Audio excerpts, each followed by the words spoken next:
So, Phyllis, it's wonderful to see you. Happy New Year. Good to see you, CB, and Happy New Year as well. And I hear you have a new puppy. We do. Well, he's not that new anymore. He's 10 months old, but he's still all puppy. Oh my gosh. How many pounds is he? I think he's up to mid-50s. Oh my God. Okay. Yeah. He's going to be a big guy. Yeah. He is. He's got big old puppy paws, but Airedale Terrier and lots of energy, very bouncy.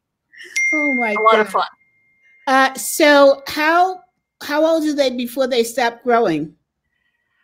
By the time he's a year and a half old, he'll probably be filled out and full size. Okay. Well, look, I want to welcome everybody to listening to CB Bowman Live. This is a special edition. Today, we're going to talk to Phyllis, who is a superb corporate executive coach. And her background is that she comes out of corporate, which is no surprise. And she was in the human resource side with a medical device, say it for me. Medical diagnostics manufacturer. Okay, she was involved with that. And so I'm getting tongue-tied these days with all the medical knowledge that's floating in my head because of COVID and who's doing what and what space people are working on. So you got the biopharmacy, the biomedicine, the this, the that, the that. So forgive me, Phyllis. Yes, but thank goodness for all our scientists, no? Oh my gosh. Oh, a shout out to them and to all of the healthcare workers. I mean, gosh, who knew how important they were in our just daily lives, right? Yes. And the fact that they sort of really focused in on creating some sort of management for COVID is just amazing. You just have so much love for all of these people. And don't even get me started. I'm just so happy. I'm just so happy. And you're speaking to somebody who went through COVID herself with her husband. And fortunately, we came out and we're now in that special club of survivors. A club we didn't want to be in, but given the option, we're real glad to be in it, right? Yes. Well, definitely glad you made it through and are doing well. Yes. And I really think after listening to your connection yesterday in the field, it was really because I was so focused on us having the flu shot very early on. I think that was so helpful to us in getting through COVID-19. Yeah, it's interesting how that does seem to help reduce the severity of the disease if you get it.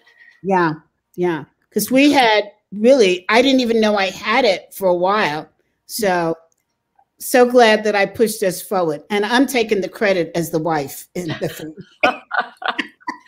Well, let's face it, we make so many of the healthcare decisions in our homes, right? Don't we? Don't we? So listen, let's get to what we want to talk about today, which is why you joined. And you may hear my puppy in the background because his uncle just left and he's quite upset about that. But I want to know why you, as a successful corporate executive coach with a stellar career in HR, reporting to the CEO, you were head of HR. Why is it that you think people should join professional associations for their field?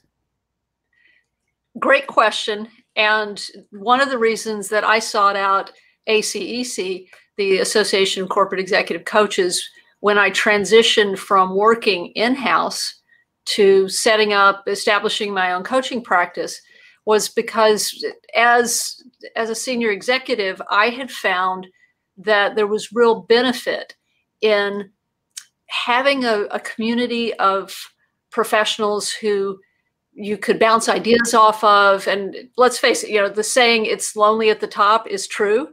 And so, especially as an HR leader, having other senior HR leaders to share ideas with. Have you ever experienced this? Identifying other like-minded strategic thinkers was really important. And so when I was in-house, I was part of a group of the top HR executives in various local corporations here in San Diego. And there was tremendous value in that. It was just a really nice community. And so I missed that when I left the corporate world, started my own practice, and was building my business and realized that I could benefit from, even given all of my corporate experience, I could really benefit from talking with others and connecting with others who had been doing coaching and consulting on their own, building their businesses, for a longer period than I had. So as I looked around, I really liked what I saw with ACEC. So thank you, Phyllis. So let me ask you this question. There are a number of associations for coaches out there, and I'm going to use the word coaches generally. Okay. What were some of the prerequisites that you were looking for when you were trying to decide which association to join? Well, very specifically, I wanted to find a community of those who coached in the corporate environment, and particularly people who were former senior executives, experienced coaches with focus and depth in the corporate world, because there are a lot of coaches out there. There are a lot of life coaches. There are career coaches. All of them fill important niches. And I wanted to partner with and build community with those who really focused on corporate and particularly on senior executive coaching. Mm-hmm. I think a lot of people, there's two questions I want to ask you. One is, a lot of people just join associations and expect magic to happen. So when you say you wanted to partner with, can you translate that first? And then second, how do you get benefit out of an association? Do you just sign the check over and hope things happen, or what do you do? Well, certainly there's the potential to you join, and then whatever member resources are available, you take advantage of. But I found that greater value comes when you get more involved. And so, being able to being actively involved, I should say, because being able to kick ideas around with others and share information, to me, is a big part of the benefit of membership. I'm also a lifelong learner, and so the ability to, engage in discussions with people, learn from their experience, think about how I can share what they've done or incorporate what they've done into my own business has been really valuable, especially with the ACEC group. It's folks who operate at an executive level, and they really demonstrate that they're enterprise-wise business partners. So that was really important to me, to find people who are doing business at that level and providing that kind of value to their clients. So as a newcomer, mm-hmm. how do you jump into the middle of an association that has existed for a while? And especially since ACEC doesn't have chapter meetings. So how do you get to know people? And first, I guess the first question is, as a newcomer, how do you get your name spread in an organization so people want to talk to you? Well, a couple of things come up, and surprisingly, CB, this is the sort of thing that often I run into with clients who are new to their organization, and they're trying to create a network in a new role. And it's very similar. You raise your hand. I'm an introvert, but fortunately I'm a gregarious introvert. Wow. Yeah, I know most people think I'm an extrovert, but while I need alone time and, I'm happy, you just put me on a research project, I just go to town. But I enjoy interacting with people and sharing ideas and learning together. And so it takes a little effort, but I have to kind of put myself out there to reach out, introduce myself, and express curiosity, learn about other people. 9 times out of 10, not only will you learn a lot, but they will reciprocate and want to know about you. And that's how you start to build a network. So for ACEC that doesn't have chapter meetings, how do you put your name out there? How do you get people to listen to you? How do you get people to respect you?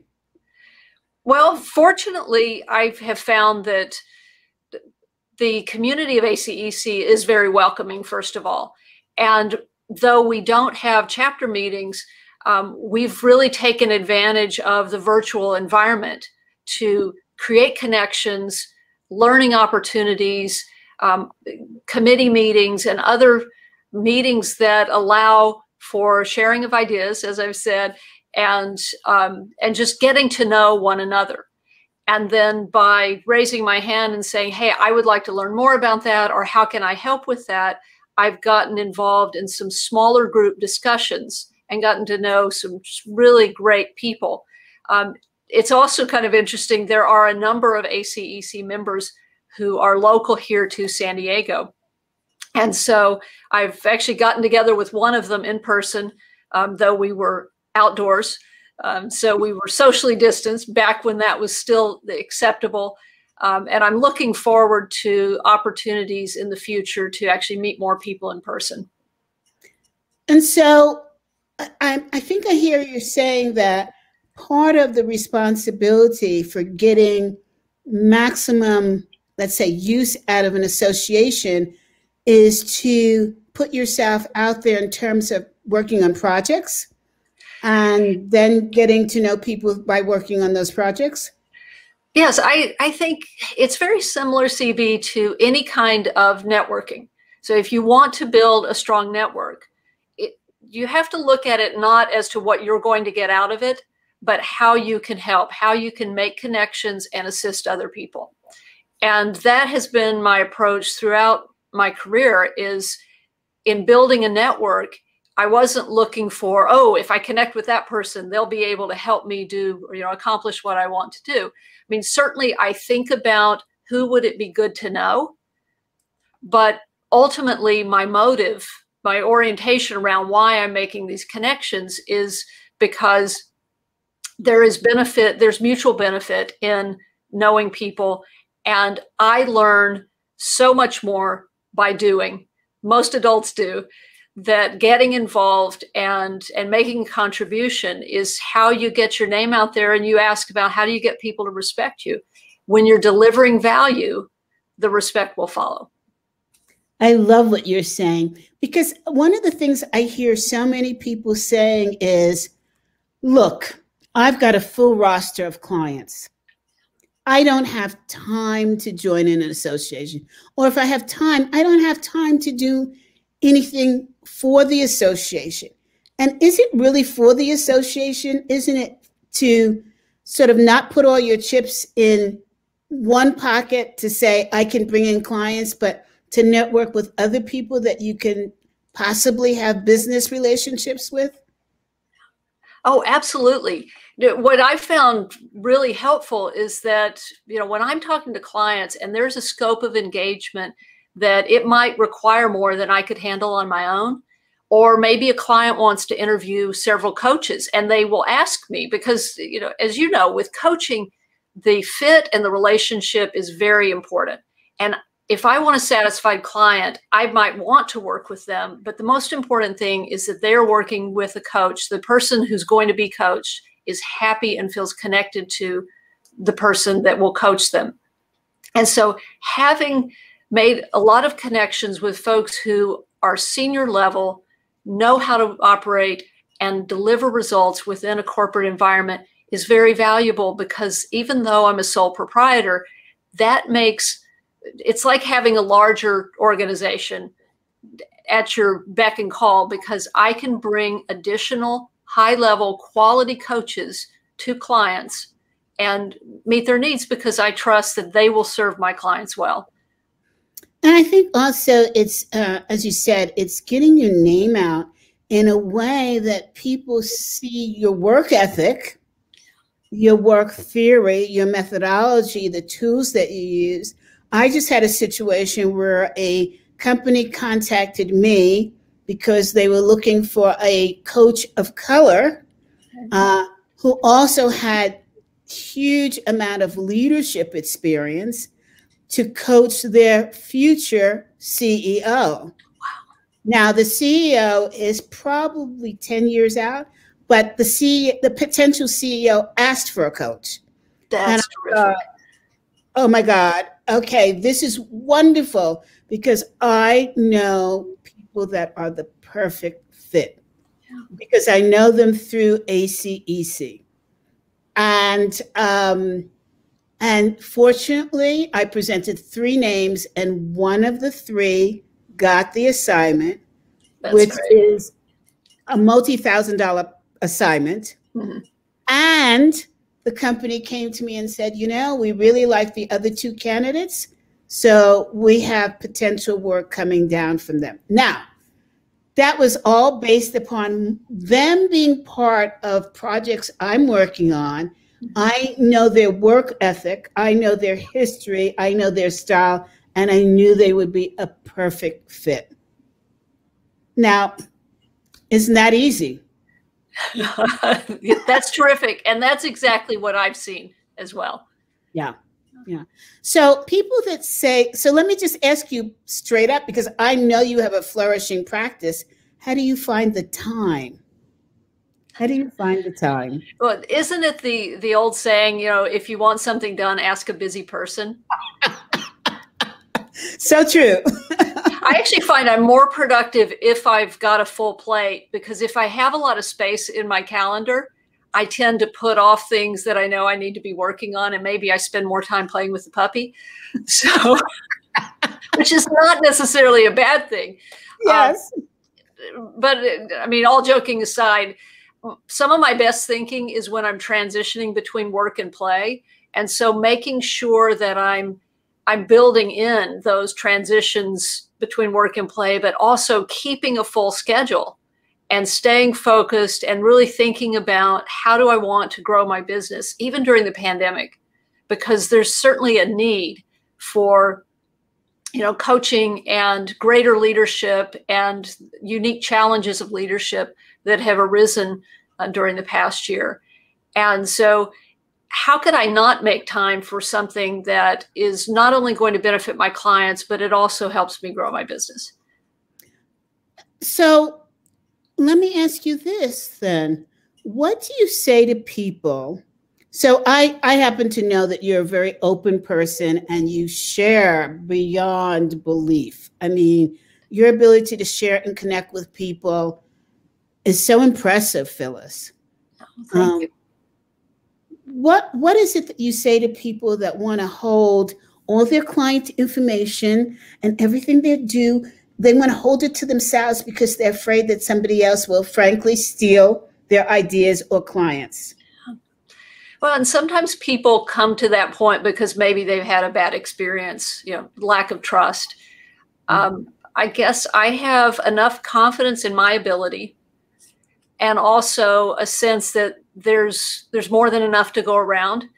So what can we do to make the pie bigger as opposed to argue over who gets what size piece of the existing pie?